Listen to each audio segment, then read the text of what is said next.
T33 is a car that I've wanted to do for decades, really. It's a distillation of all my favorite cars from the 1960s. Not in any way retro, but just taking the ethos, shapes and balance and proportions from my favorite 60s cars. So absolutely a return to beauty. I think everybody was expecting us to do a sort of a diluted T50, if you like. It couldn't be more different. It's a completely new architecture, new chassis technology, a new carbon safety cell. It's a clean sheet of paper, ground up motor car. So not even a version, if you like, of T50. It's very, very different. And we've taken the opportunity to redesign the engine, taking 1,000 revs off the top, still revs to 11,000. But that allows us to torque fill even more lower down. But it's still got all the glorious attributes that wonderful V12 has. I can already just feel what it's going to be like to drive. And of course, with more than 600 horsepower and under 1,100 kilos, it's going to be another very, very fast motor car.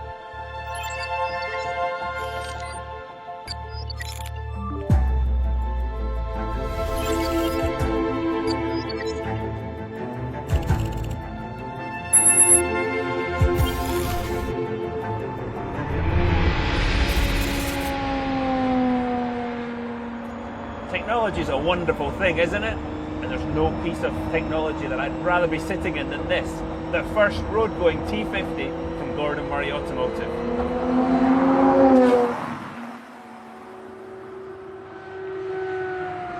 Now we'll be seeing more of this incredible T50 later on, but it's not the main reason we're here today.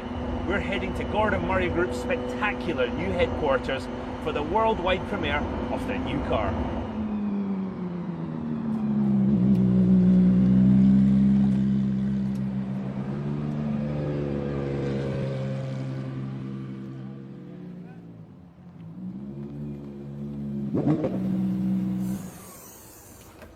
Now it's early days, but soon this will be the world headquarters for the entire Gordon Murray Group, including automotive.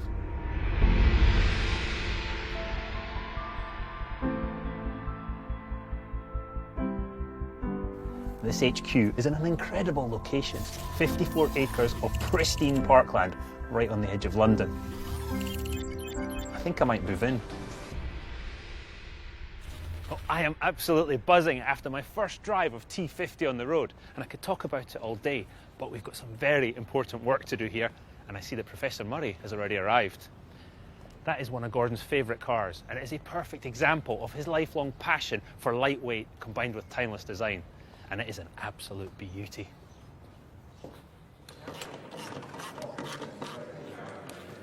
This is the T50 production facility. As you can see, there's a lot of activity going on, but I'm looking for one man in particular. As if by magic. Hey Dario, how are you? Yeah, good to see you. How you doing? Yeah, good, thanks. Yeah. What is going on here? It's busy. So this is it. This is the production facility for the T50. So XP cars going through it at the moment, but this is where the actual customer cars will go through too? Yeah, so it all happened here. We've got the 3 cars on the line at the moment. Now, it's easy to get distracted by T50, but we're here to talk about T33, the new car. What can you tell us about that? Yeah, well, T33 is a very different car, but I mean, first and fundamentally, we will only make 100 of them. That is an overriding principle for us. But of course, it still follows the key principles of the business, driving perfection, technical expertise and engineering art associated with everything that we produce.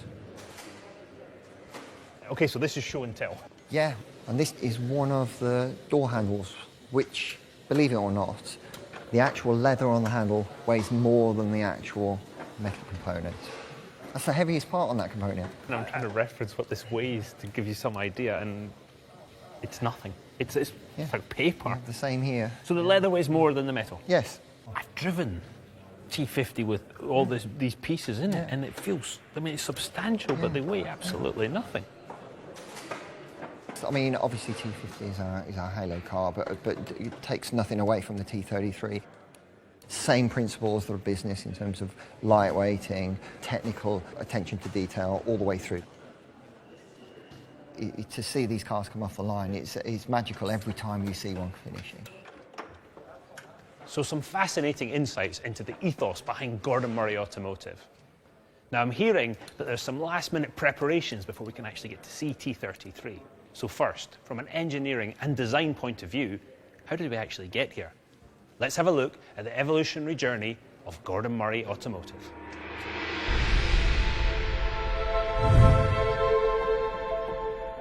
Gordon Murray's first Grand Prix winning car is the Brabham BT44. The 1975 version is reckoned to be one of the most elegant Formula One cars of all time. Powered by the famous Ford Cosworth DFV, it is also competitive. In this period, Gordon's cars win 5 Grand Prix, 4 of them with the great Argentinian driver Carlos Reutemann. In '83, Gordon is still at Brabham. Last-minute rule changes mean that he's had to design and build a new car in 14 weeks. It's another timelessly beautiful design, the BT52, which takes Nelson Piquet to his second World Championship.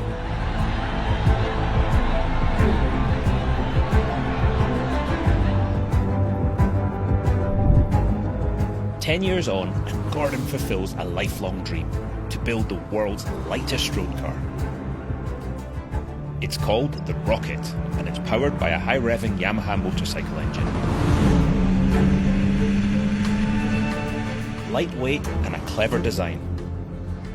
For those of us lucky enough to have driven the Rocket, trust me, we'll never forget the experience."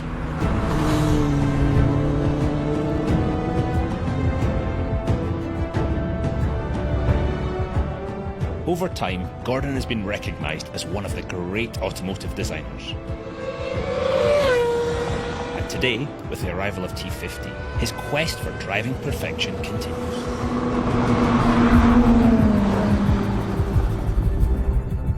What on earth will Gordon Murray think of next? I, for one, cannot wait to find out.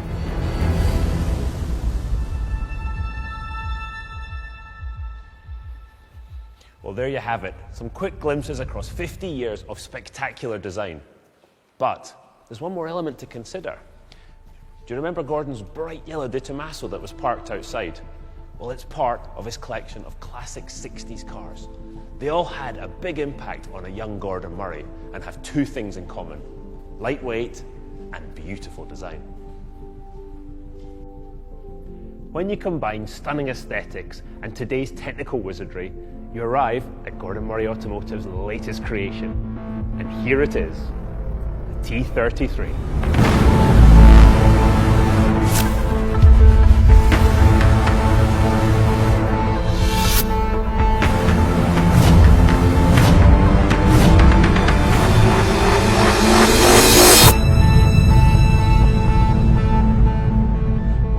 Wow. You've done it again. Yeah, what do you think? Well, I had purposely not seen this car in the flesh until right now. And it is stunning. It's beautiful. It's pretty. It's classic. It's mind-blowing. So what were your inspirations with it? Oh, definitely the 60s. So the 60s were the period that I grew up watching racing, and the sports cars. And the racing sports cars from that period was always my favourite, and still are my favourites. They're beautiful. It's not retro, it's just taking elements from that and putting it in a modern shape. It's absolutely beautiful. And every time I'm looking here, seeing that the light hitting different panels, I'm getting different shapes from it. You must be really proud of this. No, I think we all are, the whole team, and it's a pretty little thing. And hopefully it'll still look pretty in 20, 30 years' time. That's the plan. When you say little, give me some idea of the size, because it looks quite it's got a lot of presence. It looks quite a big car. Well, it's actually slightly longer than T50 by a few millimetres and the same width. So that puts us exactly Porsche Boxster footprint. Oh, I would have said it was a lot bigger than that. That's well done. Great packaging. Well done. Yep. Kevin Richards and myself, my creative director, you know, in the beginning when we first announced the next car, people thought it might be just another version of T50, but actually it couldn't be more different. No, I mean, start was 2 seats, first of all. Yep. Completely different architecture, different chassis, different running gear. I mean, it really is, once again, a clean sheet of paper. Well, let's get into the details, because we love to do that. We'll start at the back. So X-Track gearbox? Yes, except this time we're offering it with a manual like 50, but we've also done a brand new gearbox with X-Track, which is paddle shift.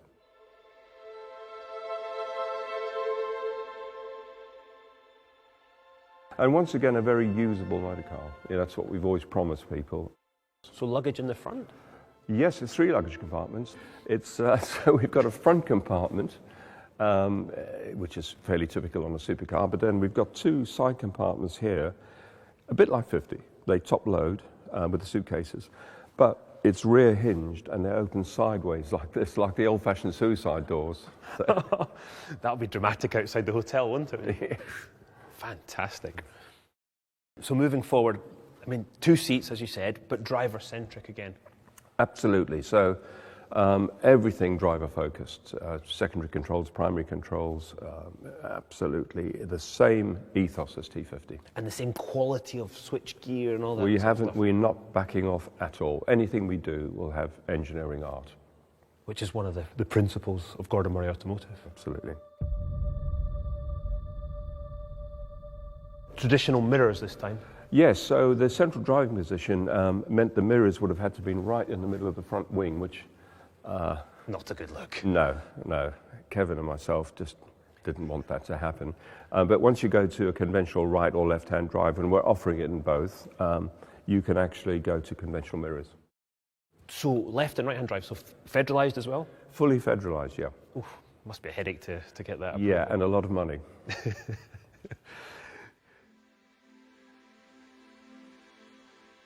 I love this crease. I love this crease line all the way down the front. And to me, walking up here, the first thing I saw were these beautiful, long headlights. Yeah, that's a very 60s thing. If you look at all the pretty cars in the 60s, the headlamps weren't sideways, they were in car line, if you like, and narrow and slim. And it took quite a lot of ingenuity to get that to pass all the latest crash test regulations and get it to look like that. Well, glad you did it, because it's absolutely stunning. Yeah, I'm really pleased with those. I'm seeing the intake here. What's the story with that? Is it similar to the T50 design? Yeah, so like T50, it's ram induction again, which gives us quite a few extra horsepower at high speed.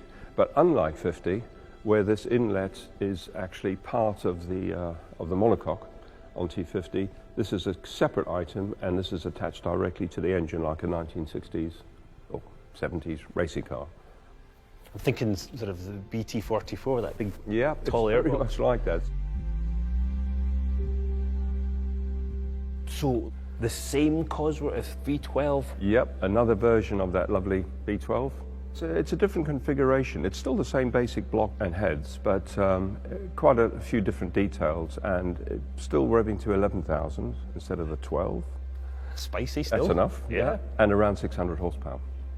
And the car weighing? Under 1,100. That'll get the job done. Indeed, yeah. So it's still a few hundred kilos ahead of the opposition.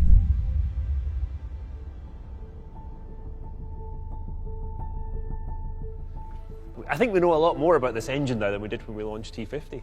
Indeed, I mean, when we launched 50, we all hoped it was going to be the world's best ever road car engine. That's what we told people. Now, you've driven it, and I've driven it. We know it is. Oh, absolutely.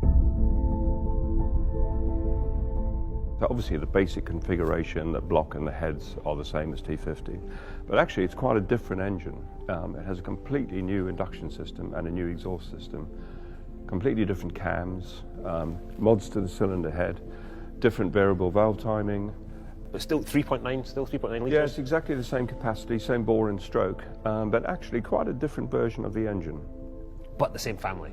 Oh, absolutely, yeah. This is still, the throttle response on this compared, if throttle response is one thing, but if you couple that with a lightweight vehicle, you get instantaneous acceleration, and that throttle response I don't think will ever be bettered.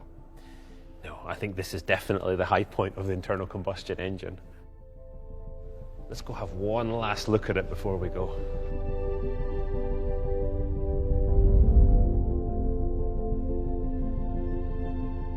Talking about the sort of the family aspect of things, when you're making 100 cars at a time, you know all your customers, whether that's T.33 customers, T50 customers, and they become, I guess, like family.